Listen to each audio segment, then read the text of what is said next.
We have now come to the last round of presentations of Respire 2024. The 12th symposium is a clinical grand round comprising of 3 case discussions.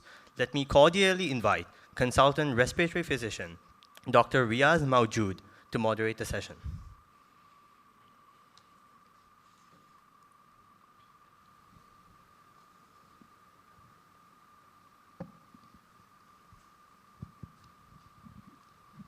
Good afternoon, everyone.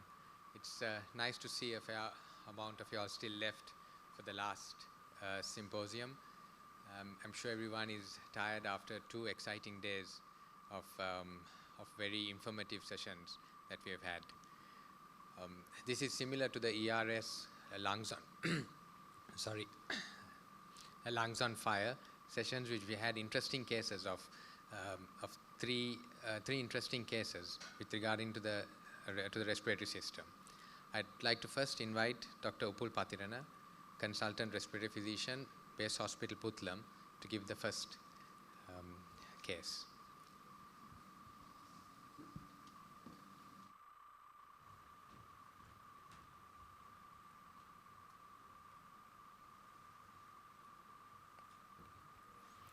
Good evening to everyone. Thank you very much, Chairperson. Final few hours of the second inning. Hopefully it's going to be so funny. So I want to introduce my case without taking time. Actually, I saw this patient 6 months ago when I was in Trincomalee, not at Puttalam.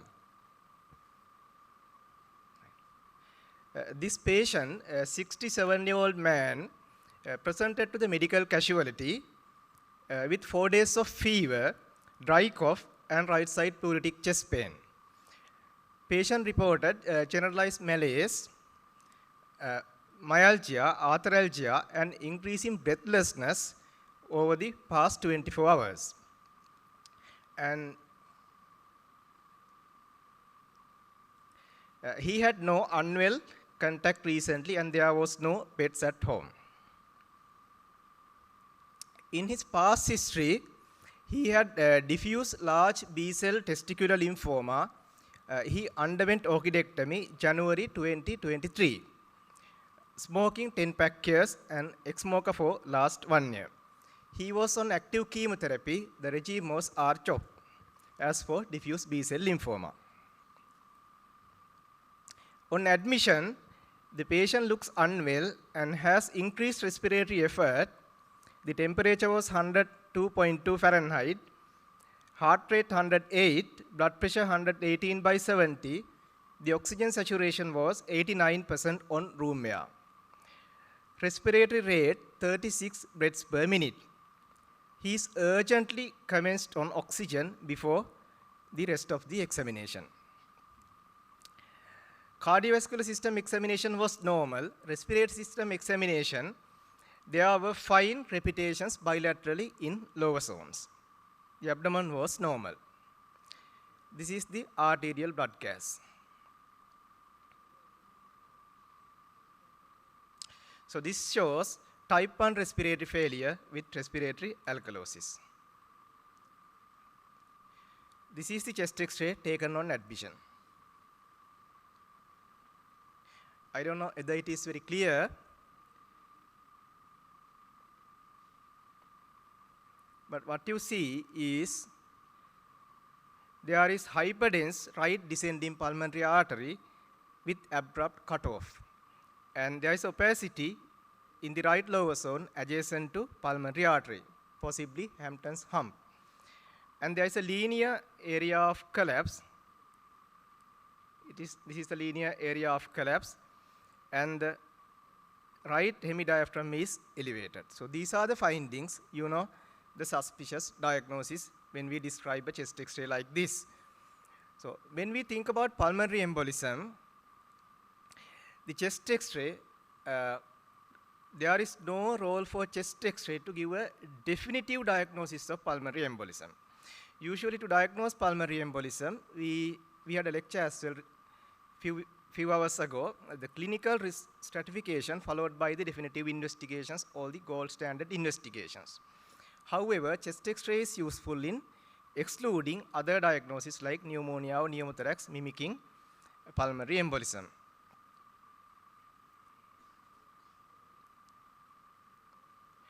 So in this patient, at this stage, what are the two current management priorities?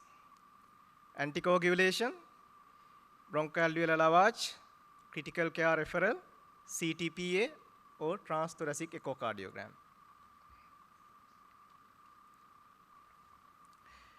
So this patient is in respiratory failure, tachypnic, 36, and patient might go into respiratory arrest. Therefore, the resuscitation is the priority here. Therefore, we thought critical care referral to assess for HDU care or ICU care, and also as there is clinical suspicion of PE, anticoagulation, before further investigation.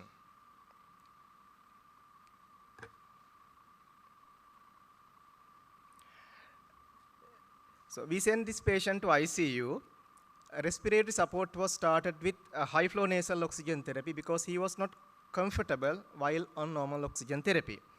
And subcutaneous enoxaparin was started, 70 milligram twice daily.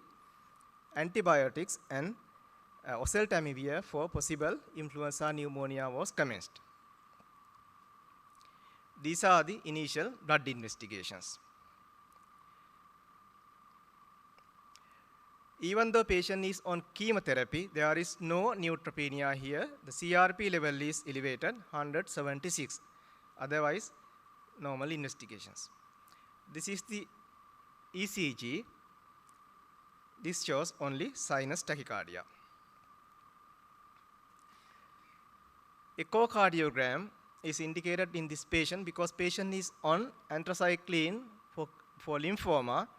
Therefore, one possibility is anthracycline-induced pulmonary edema, even though it is not very evident on this chest X-ray.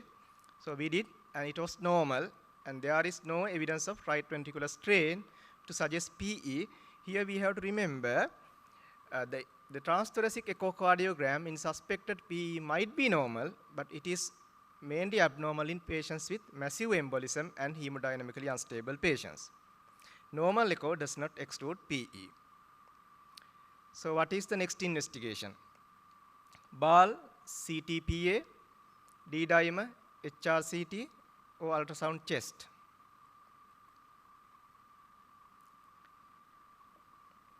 So these tests might be indicated all. BAL, this patient is tachypnic, now patient is on high flow nasal oxygen therapy. Such patient is high risk candidate for bronchoalveolar lavage, intubation. So bronchoscopic intubation and BAL might need emergency intubation as well. So therefore, it's not a good test at this stage. And D-dimer is not the test of choice to diagnose PE here because we think about the clinical likelihood of PE is higher in this case. Therefore, the CTPA is the test indicated in this patient. So this is the CTPA. You see here filling defect in distal main pulmonary artery and also the lobe arteries, right lower lobe and left side also. And there is a wedge-shaped opacity with cavitation. Possibly it is the Hampton hump. So the conclusion is there is pulmonary embolism. So already patient is on anticoagulation. We continued the anticoagulation. Meanwhile, continuing antibiotics and antiviral as we have started, and we are awaiting the culture results and influenza swab. So in 3 days' time, patient was initially okay for 3 days. After 3 days, continued to have fever and became again tachypnic while on high flow nasal oxygen. And the crepitations were then extensive, bilateral in mid and lower zones, and requirements of respiratory support increase. We repeated the chest X-ray. Now you see, in addition to previously noted changes, there are bilateral perihilar opacities. At this stage, we proceeded with again blood investigations. These are the tests. CRP has increased from 179 to 212. Otherwise, Normal result, all cultures were negative, COVID PCR and influenza negative. So we did HRCT chest. This is the HRCT chest. You see here mainly ground glass opacities, and also the Hampton's hump is now clearly evident, possible Hampton's hump. So what would be the best next step of management or the investigation? Is it HIV screening, galactomannan to look for aspergillus, repeat echo, because there are perihyle opacities to look for cardiomyopathy again, screening for respiratory viruses and PCP on cancer chemotherapy and patient has a lymphoma, and systemic corticosteroid, thinking about chemo-induced interstitial lung diseases, acute. So what would be the choice? So we choose here, if we start further immunosuppressive therapy in a patient with cancer and cancer chemotherapy, if it is an infection, it's detrimental. So therefore, we decided to go ahead with viral screening and start treatment for pneumocystis pneumonia. And CME PCR from blood and respiratory samples were arranged, and HSV PCR also sent, because we had in Trincomalee few cases of HSV pneumonia. And so we diagnosed HSV pneumonia by doing HSV PCR in bowel and also blood, and taking bronchial brush showing cytopathic changes. So they responded very well to acyclovir. Therefore, this patient also we arranged HSV investigations. So we received the result, cytomegalovirus, blood, real-time PCR, 180,000 copies. So what does this indicate?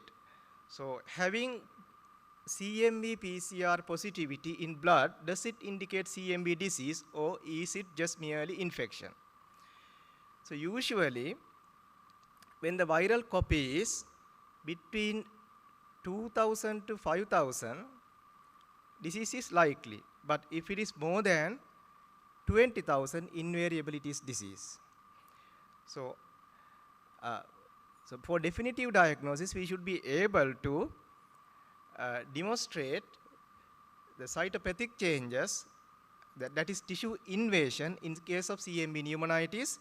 But here, based on this patient's clinical presentation, having a lymphoma, risk factor for CMV, on cancer chemotherapy, another risk factor, and very high PCR copies CMV in blood, pneumonitis in HRCT with respiratory failure, and patient is high-risk candidate for bronchoscopy, bronchial brush or biopsy. So therefore, we decided this is CMV pneumonitis, and we started treatment with intravenous ganciclovir. And within few days, patient responded very well, and fever-free, we were able to wean off from the oxygen and sent to the ward as well. So finally, we concluded that this patient has CMV pneumonitis and pulmonary embolism. So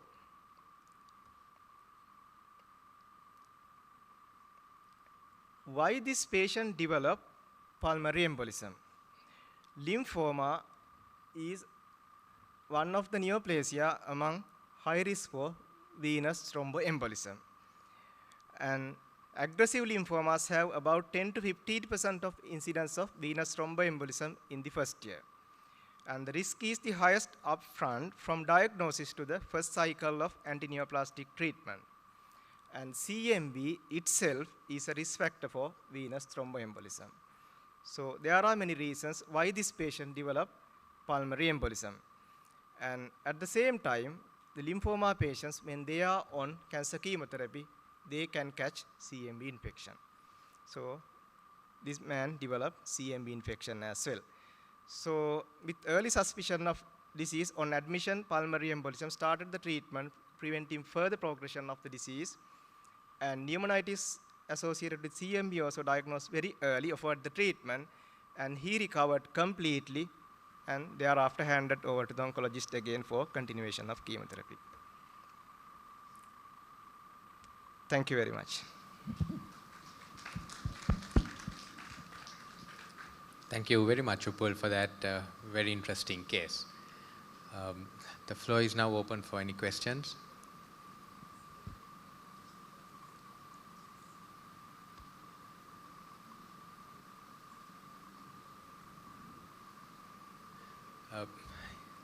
Yes, we have a question.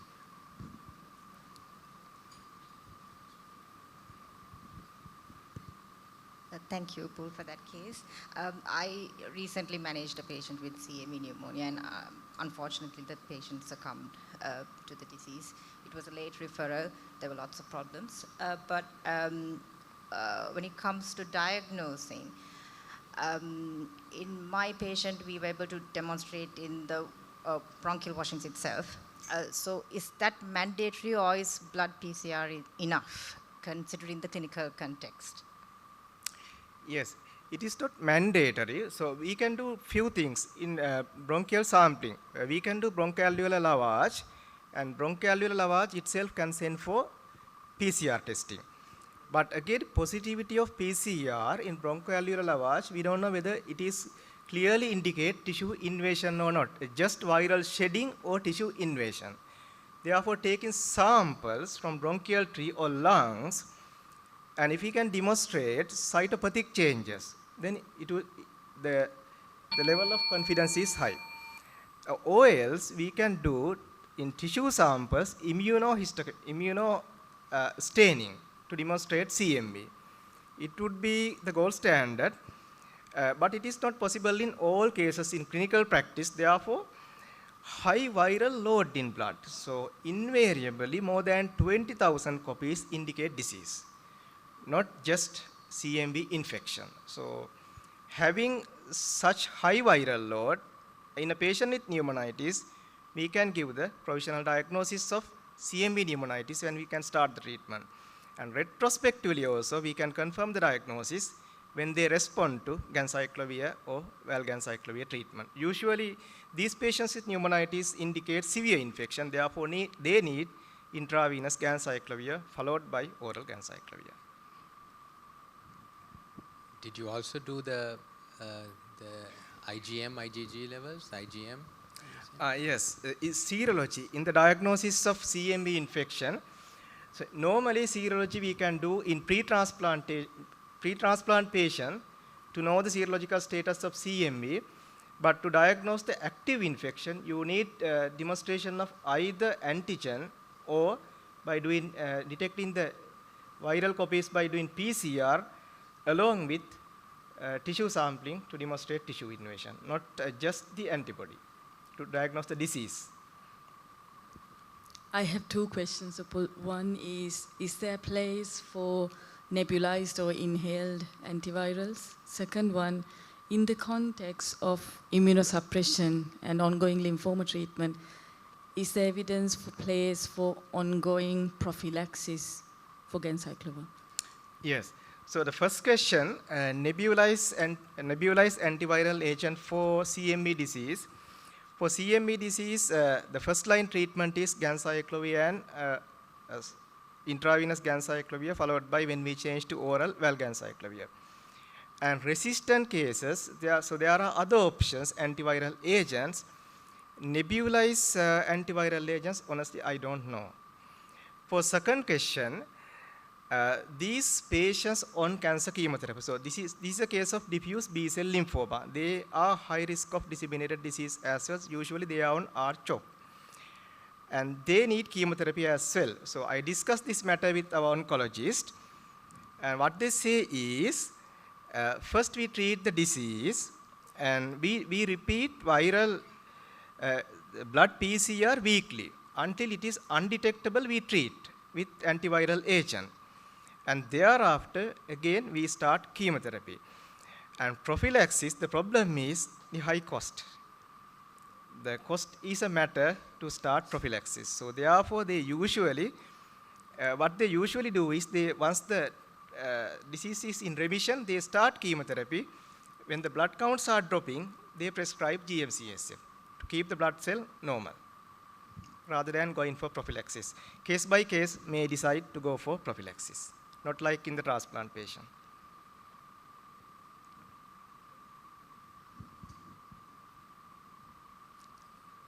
Thank you very much, Upul. With Thank you very time much. constraints, we are going to move on to the next case, which will be presented by Dr. Sachini Seniviratna, Consultant Respiratory Physician, District General Hospital, Vavuniya.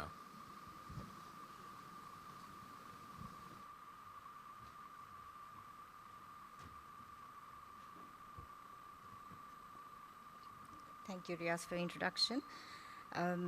Good afternoon, and thank you for staying back. I know it's quite late and everyone's tired.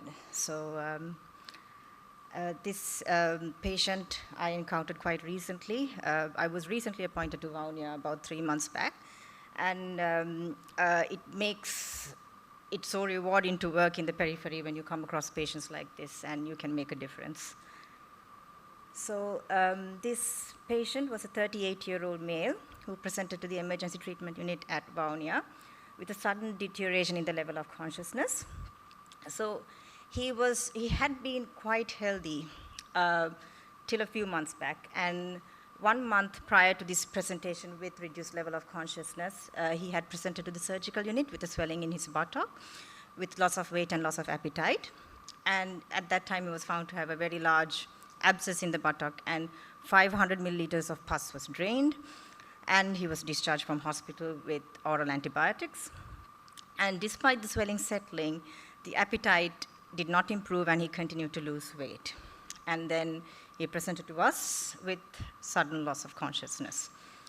So the cause was quite obvious. So with the basic workup, we were able to figure out that he was hypoglycemic, and he immediately responded to glucose with complete neurological recovery. But why would an otherwise healthy 38-year-old male without diabetes present with hypoglycemia? So as you all know, there could be several factors coming into play, including sepsis, renal failure, liver failure, malnutrition, adrenal insufficiency. It can be drug-induced, or very rarely it could be something exotic like an insulinoma. So looking at this patient, we were all thinking that this could be multifactorial. Okay, so once he recovered from the unconscious state, we were able to explore the history further. So since being discharged from hospital, he has had low-grade fever on and off with night sweats. He had no respiratory symptoms, no cough, no breathlessness. He had a vague, dull central chest pain for a few days, and he continued to lose weight and had lost about 20 kilos in weight over 2 months. So needless to say, he was emaciated, pale, and other than that, examination was quite unremarkable. So there were no palpable lymph nodes. All the systems were thoroughly examined, and there were no examination findings pointing towards anything. There was a small residual swelling in the buttock region. Other than that, everything was quite unremarkable. So, okay, so we have a patient with a low-grade fever, with an ongoing weight loss. Examination did not reveal anything much. So what are we thinking about? So could this be endocarditis? Yes, you may or may not hear a murmur. Could this be a deep-seated collection? Of course. He presented to us with one month back. This could be another, or it could even be a residual collection in the same area. Could this be melioidosis? Yes, it is. I don't think it's no longer a rare condition in the country. So as you know, melioidosis presents with abscesses in all sorts of different sites. And more often, the first presentation is treated as a regular pyogenic abscess, and then they just keep coming. So this could jolly well be melioidosis. Could this be tuberculosis? Yes, because as we all know, TB has this funny habit of showing up in all sorts of different ways. Could this be an occult malignancy? Yes. So with these differentials in mind, we investigated him further.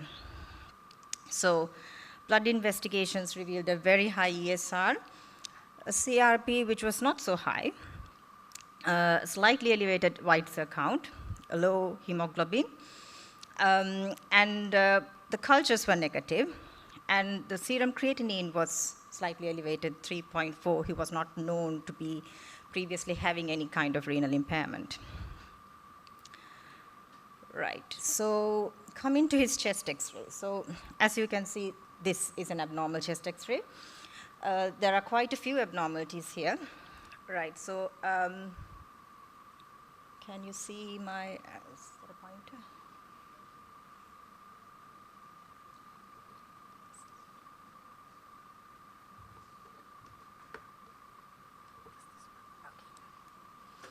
So you can see there's a opacity right here.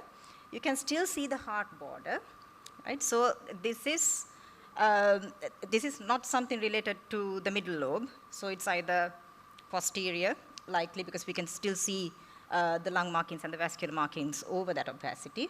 And there's another one right there. And even this region does not look very normal. So compared to the right, there are some subtle opacities on that side. And so rest of the imaging, we went ahead with an ultrasound abdomen. That was essentially normal. And we looked for any evidence of any deep-seated collections. And we also wanted to find out whether this renal failure was chronic, because in Vaunia we have quite a number of patients with young CKD. But the kidney sizes were normal, and there was no evidence of obstructive uropathy.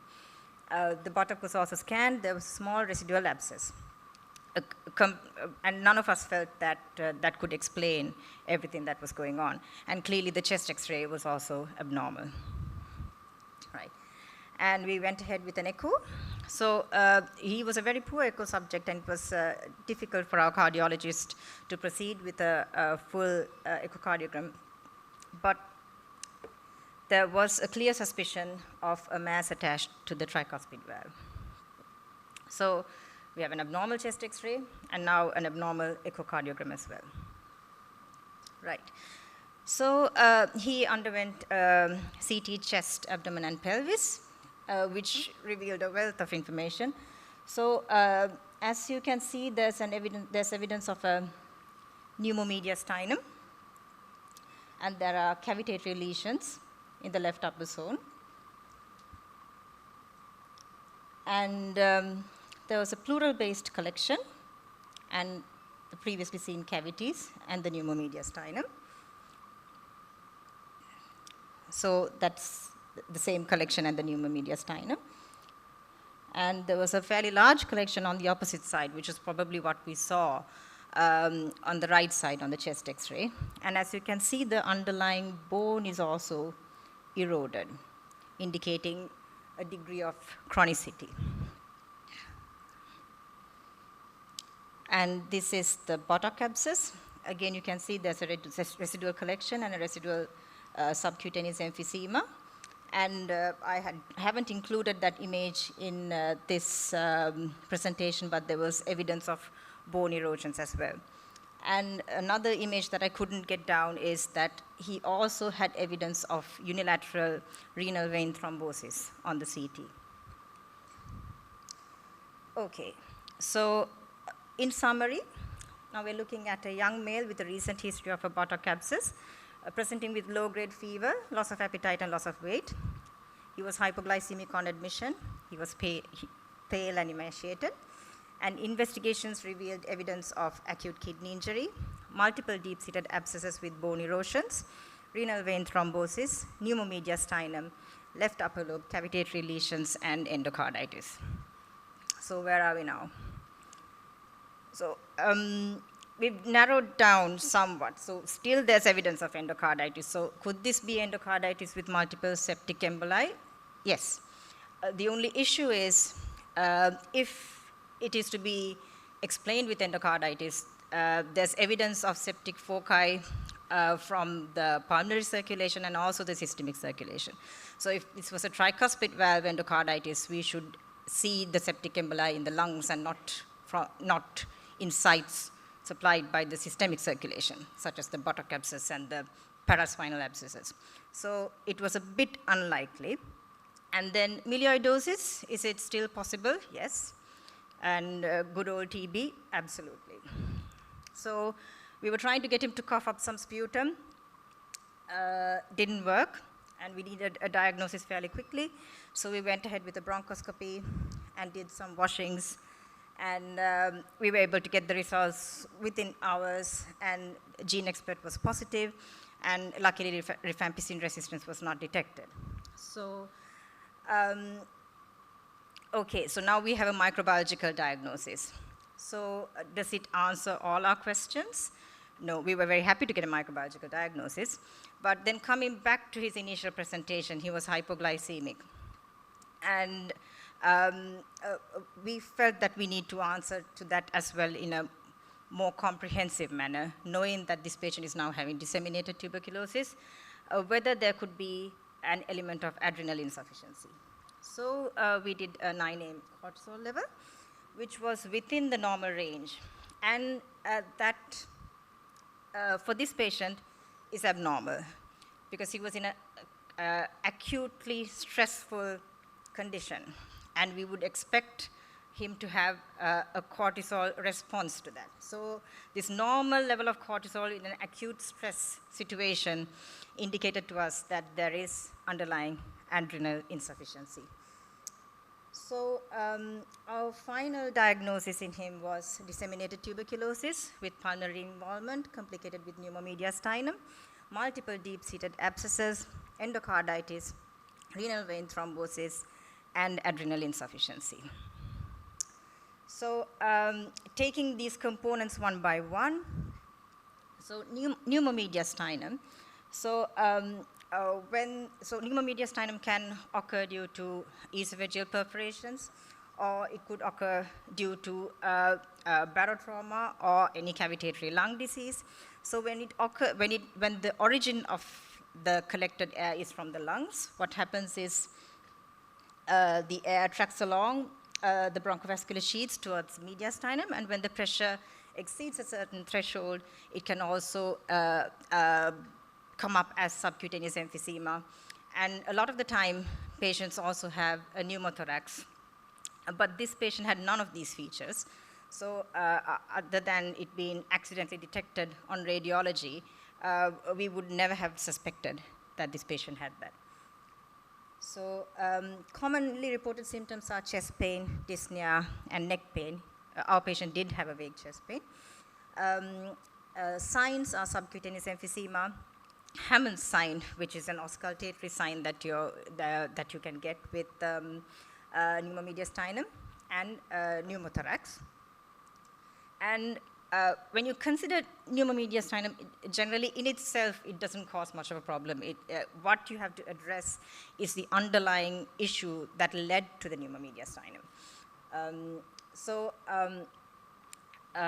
There's an entity called primary spontaneous pneumomediastinum, and that is actually quite a benign condition. But when it occurs secondary to esophageal perforation, barotrauma, or cavitatory lung disease, obviously we have to address the underlying issue. Endocarditis in TB, very rare. Before this patient, I had only seen one patient when I was training in Kandy. And it is one of the causes of culture-negative endocarditis.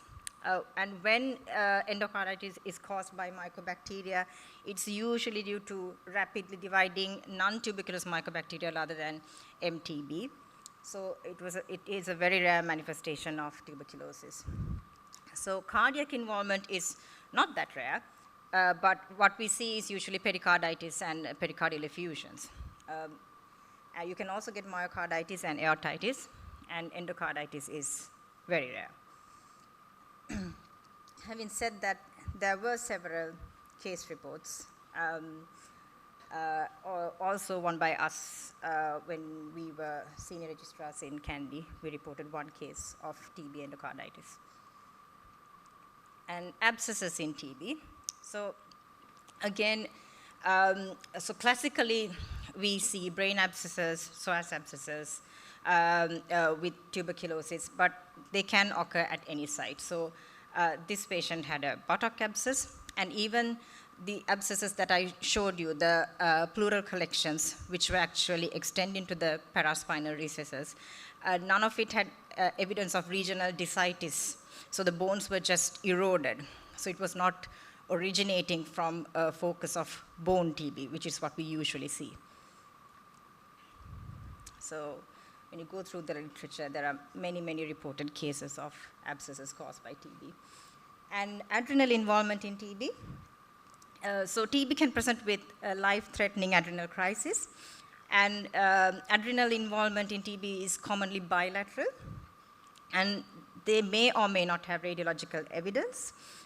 And the other tricky part of TB with adrenal involvement is that rifampicin can precipitate or unmask adrenal insufficiency.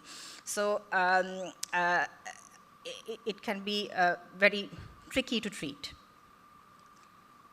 So, so the story is like far from lived happily ever after. He's still in the ward.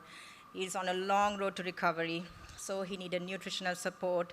So he was started on antituberculous medication, started on steroids and anticoagulation. He stumbled many, many times, but now is able to get out of the bed and walk, which is a massive achievement for us. So his renal functions have now almost normalized. He's eating and drinking and walking. So messages to take home. So TB is not a stranger to any of us. So it's a foe with many faces. It keeps changing its face. So always be vigilant and never stop suspecting. This case highlights an atypical presentation. And remember, it can be a cause of culture-negative endocarditis. And there's very limited guidance on the diagnosis.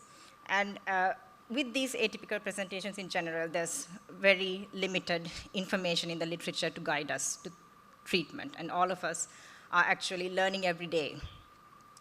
And imaging is a key investigation in investigating patients like this. And educate your colleagues about the value of gene expert. Why I included this point is, now this patient underwent a drainage of a buttock abscess 1 month prior to the presentation, and the surgeon did send the pus off for TB culture. And he did not know that there was an investigation called Gene Expert, despite it being around for about 6-7 years now. So we could have had this diagnosis 1 month back and avoided all this. And I also want to highlight that TB diagnosis, the challenges start at the diagnosis. It just goes on and on when it comes to managing the patient. And I would like to acknowledge all my colleagues in Vaunia. So after many roundtable discussions in the canteen, we actually managed to save this patient's life. So I would like to remember all my colleagues. Thank you.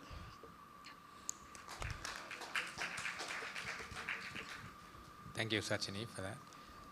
Do we have any questions from the... Thank you for that excellent case.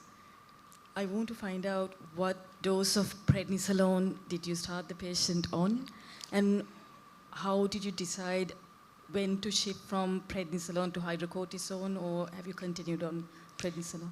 So initially, prior to the cortisol levels being available to us, because we wanted to start the patient on anti-TB treatment immediately, the patient was about 25 kilos in weight. He would have been, he was a well-built man, but he was so frail and thin on admission. He was 32 kilos in weight. So we started him on a dose of 20 milligrams of prednisolone, pending availability of the cortisol results. And anyway, in disseminated TB, we start the patient on a prednisolone cover with antituberculous treatment. And then we sought an opinion from our endocrine colleagues as well. And the patient actually, as the anti-TB treatment was started, he dropped his blood pressure and became unwell. Lots of things happened. His platelet counts dropped. Blood picture showed evidence of a microangiopathic hemolytic anemia. We actually treated him for a secondary bacterial infection as well at that time. But there could have been many things that played a part in that presentation. So that prednisolone of 20 might not have been enough for him with us introducing rifampicin. And there might have been an element of adrenal insufficiency at that point leading to that deterioration. He did recover though. We stopped the rifampicin because his platelets dropped as well, and bridged meanwhile with levofloxacin while continuing the other anti-TB treatment. And as he improved, we referred to our endocrinologist, and initially she was started on a higher dose of hydrocortisone, 20, 10, 10, to be later switched to 10, 5, 5 when he improves more. He is still quite unwell. He is improving. We're happy with the improvement, but there's a long road to recovery. And thank you for that question.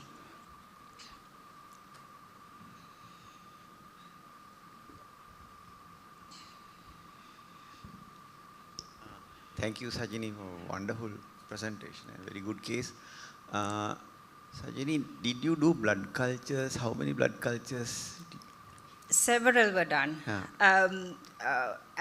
sequentially, wide apart. So this patient was quite far into the evaluation by the time he was actually sent to us. So he had 5, 6 cultures from the time of admission, and none of it was positive. And even the pus culture from the previous buttock abscess, everything was traced, all that was negative. And, but because of his initial acute presentation, he was started on meropenem on admission. And by the time we did the bronchoscopy, that was about 8 days down the line. And then he had that complication with the drop in blood pressure after we started on antituberculous treatment. So in total, meropenem was continued for about 14 days. And then that was about 6 days into antituberculous treatment. And then we stopped the meropenem and observed him with only anti-TB. And he is improving without any antibiotics. So I think that question must be because of the endocarditis. Correct, that's yes, right. Yes. Because I can remember one case I have seen multiple lung abscesses, and staphylococcus was isolated. But patient did not respond to standard treatment. Then patient was put on anti-TB drugs just to empirically because patient was deteriorating. And with that, the patient improved the endocarditis with lung abscesses because rifampicin is a good antistagin. Therefore, I think you should not stop searching for any other organism causing endocarditis. If you can get biopsies of the abscess cavity and do some gene expert from those abscesses. Another thing is the patient has good lung fibrosis with cavitation, and generally if the lung shows fibrosis, that is significant good immune response in the lung. So for that patient to have disseminated TB in the rest of the body without abscesses in the lung is a bit of a tricky thing. So I think you should not be very happy about the diagnosis. I think you should pursue the cause of endocarditis. Thank you very much for that point. So actually, that's so this patient was very frail, and the physician wanted to start on a trial of anti-TB without microbiological diagnosis, and I persisted and I did the bronchoscopy on him because of that same point. I didn't want to give him rifampicin and mask staph sepsis. And then just carry on with anti-TB for 1 year, labeling it as disseminated TB when all we had treated was staph. So, but thank you for that point. I will, I think, yes, we did drain one of the collections, radiologically guided. We drained one collection. I'll go back and see what the cultures have revealed. Thank you. We have time for one more question. Sachini, congratulations on the excellent outcomes you have achieved in managing patient. As Dr. Bandhu said, you should keep searching. The retrovirus status of this patient? Negative, sir. Sorry, I forgot to mention it. Yes. I'm sure you would have done it. Yes. Yes, it was done. Thank you.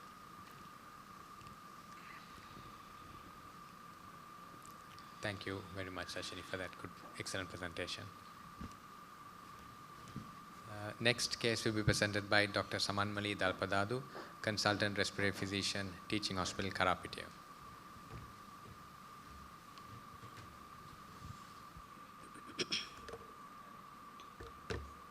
Thank you for this opportunity. So my case is starting from the ICU. So a 17-year-old schoolgirl admitted to the ICU from the private sector directly. So that is in the afternoon sometime, morning. She was managed as a dengue hemorrhagic fever in the private sector. She has been to shock stage with gum bleeding, PV bleeding, and leaking phase started on 25th. This happened in November, 25th November. So that is 3 days back. The leaking phase was started. And the ICU day that she came on the 7th day of the illness. So where that we expect that leaking phase to be settled, but it was not happening, so patient was ill and bleeding tendency was continuing. Therefore, for the further observation and further treatment, patients directly to the ICU. And on admission, fever was ongoing on room air saturation. She looks ill, very distressed, unable to answer the questions. Actually, she's a well-built girl, school girl. Her GCS was 15 out of 15. Respiratory rate was 36. Heart rate was 77. Blood pressure was 107 by 83. Capillary refilling time was now less than 2. Ectopic patches were all over there. Lung shows reduced air entry bilaterally, and abdomen was soft. So, so why they have the decision was taken to the patient was taken to the ICU was midnight ultrasound. Suddenly, the critical while 48 hours was over. Suddenly, they realized that there was a fluid leak, mainly in the thoracic and abdominal cavity, which is strange. So the reports came as WBC count was 9.5, PCV 39, platelet 19,000.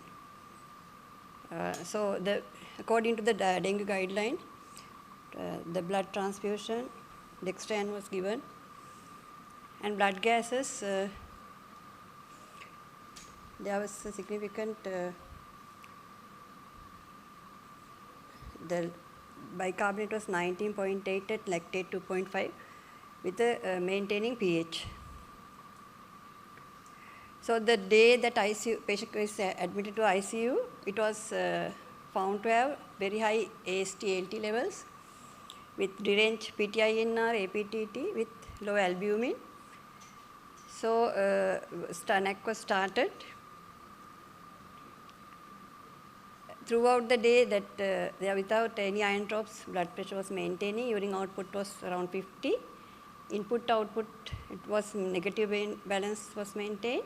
Renal functions reports came as normal. This is the fever chart. This is a girl who is a school girl with a previous uneventful history, coming with a who was managed according to the dengue guidelines over the critical phase, where patient has not gone into any hypertension, sepsis, or hypertensive crisis, but now in front of us with the liver derangement with the tachypneic with bilateral continue to have pleural effusions. So fever spikes not touching the baseline. Patient is AST a little bit coming down in the next 2 days. But effusion is continuing. Now we have getting a call, asking our opinion about what to do. Then it's true that it's a dengue hemorrhagic fever, but Still, we have to aspirate and see what is happening. So it was 750 milliliter blood stained aspiration because patient is also in distress, oxygen dependent. So it came as blood stained effusion with few polymorphs. So it's not towards the parapneumonic effusions. So now the stress is very high. Young girl, not showing any evidence of. She continued to have cough, tachypneic, ill. Even though parameters little bit better. These are the every day when you examine either side, there will be effusion. You go on aspirating, but what is happening? So we have ongoing leaking in post-critical phase of dengue, ongoing fever, severe liver derangement, in distress. Are we to go on aspiration, supportive care, ICU tube? So many questions. And the family and the child is in severe distress. She is not talking to us, not even keeping eye contact. It seems that she is very ill. So what are the possibilities? Is it secondary pneumonia that we have come across with this picture, whether it's a cardiac problem, DIC alone, or it's a dengue hemorrhagic shock syndrome, which we have not seen going on like this.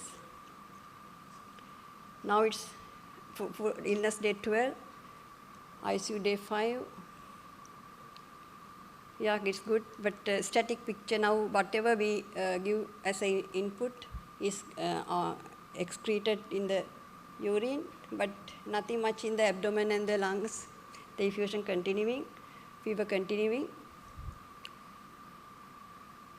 Bedside echo normal, ejection fraction of 60, no vegetations. Blood picture shows leukoerythroblastic blood picture, compatible with secondary bacterial infection and no MAHA. So DIC, little bit unlikely. Still ongoing fever, not touching the baseline. So now cultures came as Acinetobacter is positive, sputum culture. So, but you are not explaining the clinical picture. Cholesterol nebulization added and linezolid added. There is some little improvement with the liver functions. Procalcitonin 0.29. So it means systemic infection unlikely, so it is not infection, then what? So MDT was held. Now it's the time. So consultant intensivist, 2 physicians, microbiologist, hematologist, as well as VP from the IDH and the respiratory. So what might they suggest? Just continue the treatment, is it? This is the reports. There is some improvement with the ALT, AST, but those are still very high, sky high, thousands, hundreds. And albumin, platelet just coming back to the, just rising. So what they have suggest? Is it I put to IC tube and finish it to help the distress? Glutamide, CT scan or anything? No. They suggest something, yeah. So they suggest go ahead with the bone marrow. It's very difficult to convince the child and the family with this critical stage to go ahead the bone marrow aspiration. But still we have to do. So I think next couple of days it was done. And there was a blood culture positivity started on IV ciprofloxacin. Still ill distress, but still spiking fever. Day 17 of the illness and ICU day 10. So we got the bone marrow report. Initially it was not conclusive, unfortunately. And there was a risk of overwhelming infection if we give dexamethasone. So started on IV immunoglobulin. So you know that what I am talking about. So it was with these special investigations. Serum ferritin came as 30,115. and come down to 13,000 after few days. Triglyceride was 138. Plasma fibrinogen level also lower margin. So bone marrow report, we have request to go through again, and now this is the diagnosis. So I think it's not very clear.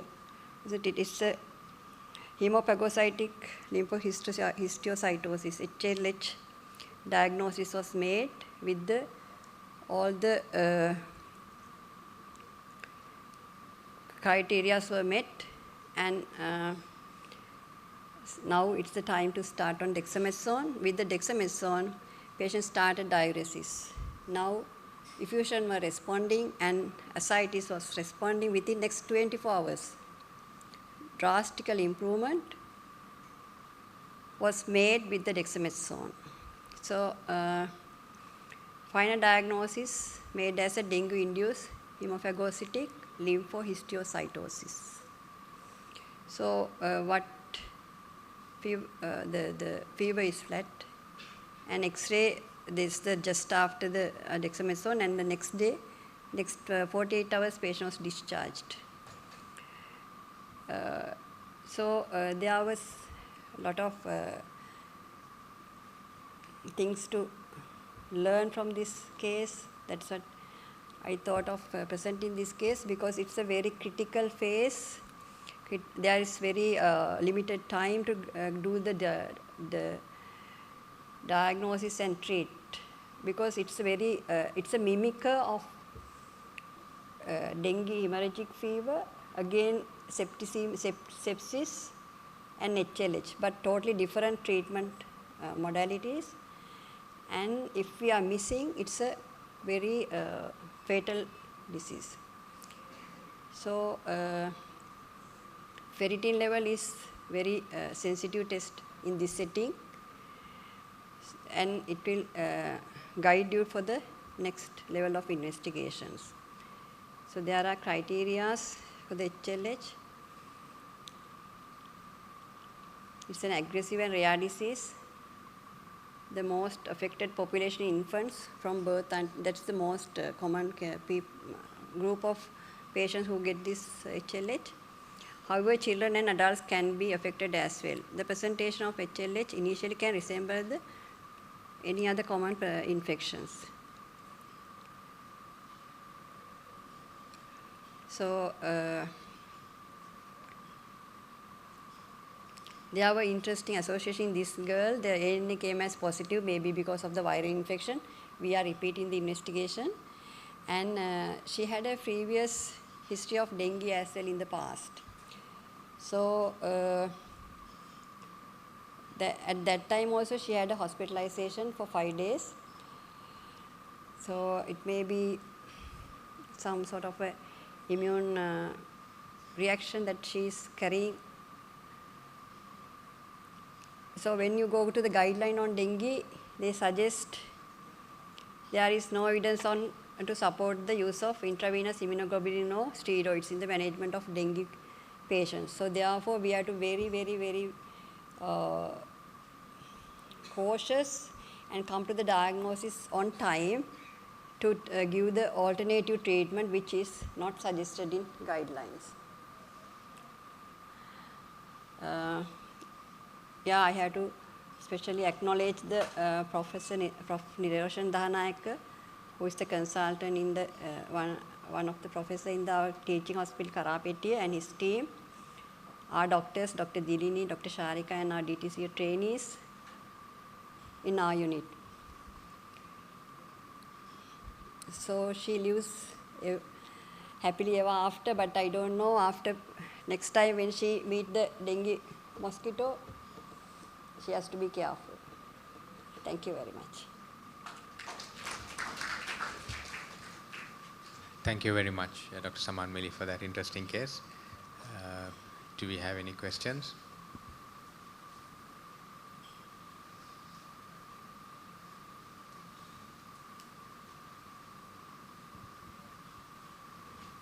Thank you very much, Dr. Saman Mali, for that interesting case discussion on hemophagocytic lymphohistiocytosis syndrome secondary to dengue, hemorrhagic fever and dengue infection. In the case when I followed, I saw that white cell count was persistently increased. Usually in HLH, in the criteria it says there's bicyto, yeah. 2 cell lines should involve. Yeah. What was the hemoglobin? I think Yeah, hemoglobin was low and there were blood transfusion. Yes. Platelet was anyway dropped. So yes. that's probably due to dengue, but it didn't pick. It picked up, but white cell count was persistently towards the higher side, despite the marrow involvement. Yes. Right. Okay, thank you. I have a question as well. Did you send the ADA in the pleural fluid to exude TB on top of this causing? No, it's too acute. I didn't. No, surely not. Thank you. Okay, I'd like to conclude the session now. Thank you very much to all speakers.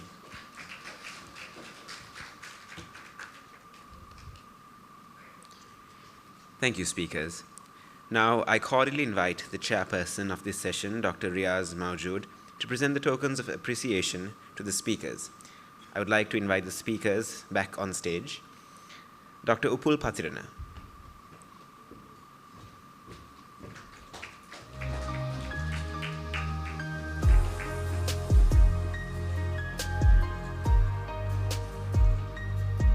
Dr. Sachini Seneviratne.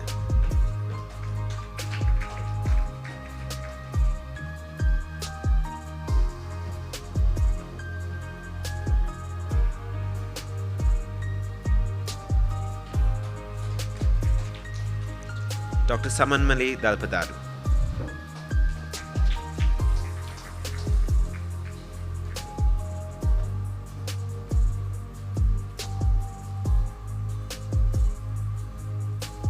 Thank you. Next up, let me invite the Secretary of the Sri Lanka College of Pulmonologists, Dr. Damit Rodrigo, to present the token of appreciation to our chairperson for this session.